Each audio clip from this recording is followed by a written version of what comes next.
everyone, we meet again. I hope you are doing well and are in the best moment of your life. Once again, I will introduce myself. My name is Rizkiya Halimatu, Class AB18, student ID 20923-797. This time, we will be discussing mental health. Enjoy watching!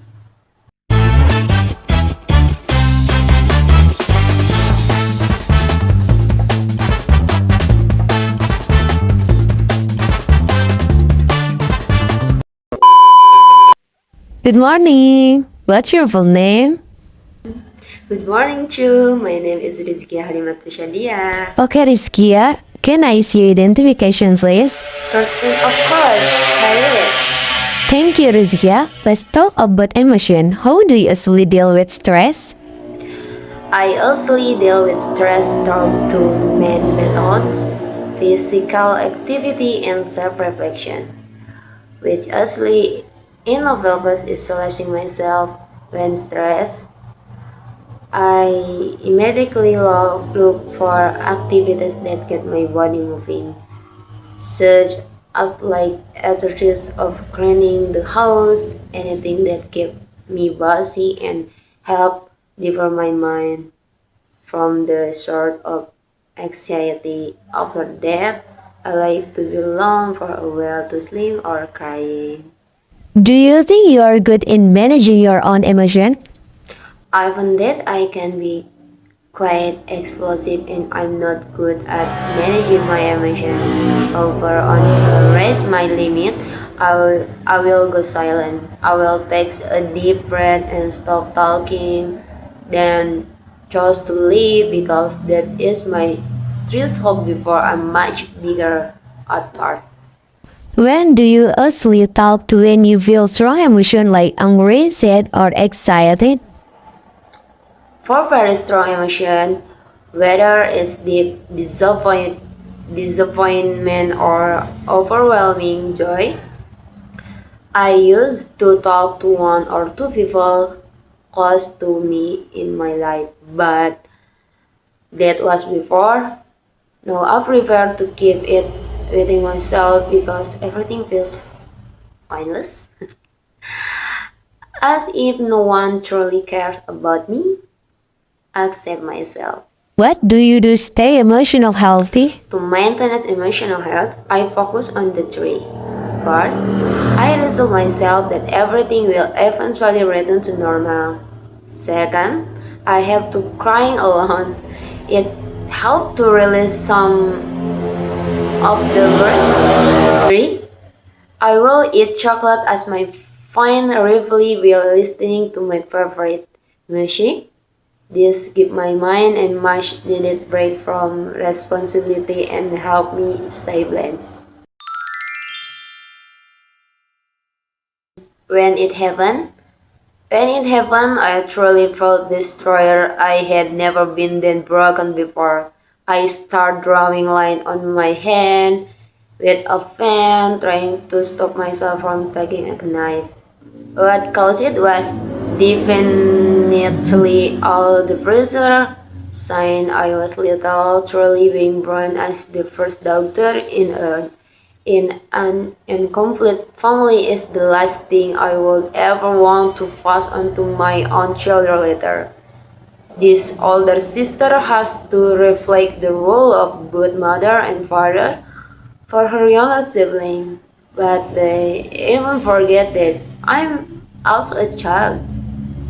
Problem with my family are the work because it is so difficult to find a solution with people who prioritize emotion. Moreover, this situation got even worse because I had many assignments and exams at the university, not to mention I had to sell, think, or trade work to help my family and pay for my education. What did you do to improve your emotional state? Explain what you learned from the experience.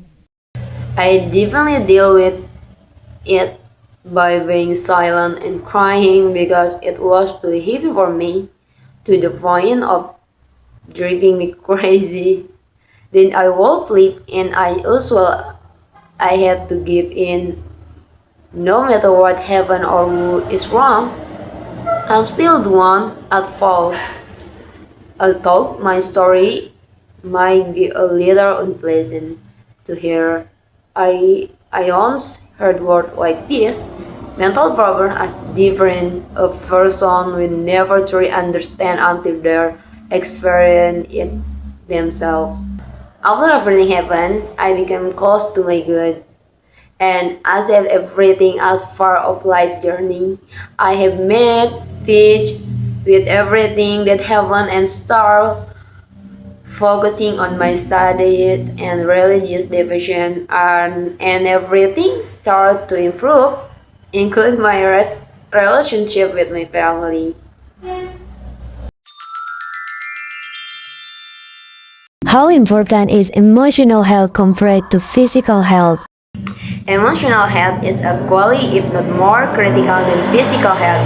We cannot have one without the other. Physical health is the engine, but emotional health is the fuel and also the steering wheel. If we suffer from severe stress or anxiety, it directly manifests physically, for example, through digestive issues, head scares, or weakened immune system. In other words, a sick mind will make a healthy body suffer. Taking care of emotional health gives us the mental resilience to face physical illness and the motivation to stay physically healthy. Why do some people find it difficult to express the emotion?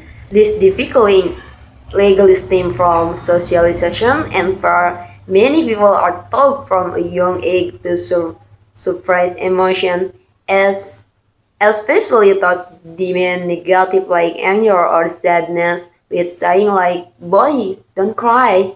This create a sense of shame around full vulnerability. Furthermore, there is a fear of consequence, a fear of being judged, ridiculed, or even having their emotion used against them. If a person has expressed themselves and been punished for it, they will naturally be inclined to shut down in the future for self-protection. Do you think school need to teach emotional intelligence? Yeah, I believe teaching emotional intelligence AQ in school is absolutely essential. The current academy focus often neglects in the skills that are most crucial for real life. How to manage frustration, empathy with first, and resolve conflicts peaceful. AQ should be a core subject because at real life skill, students with strong AQ are likely to have better relationship for behavior issue and are better equipped to handle the pressure of the future workplace than those with poorly academic merits.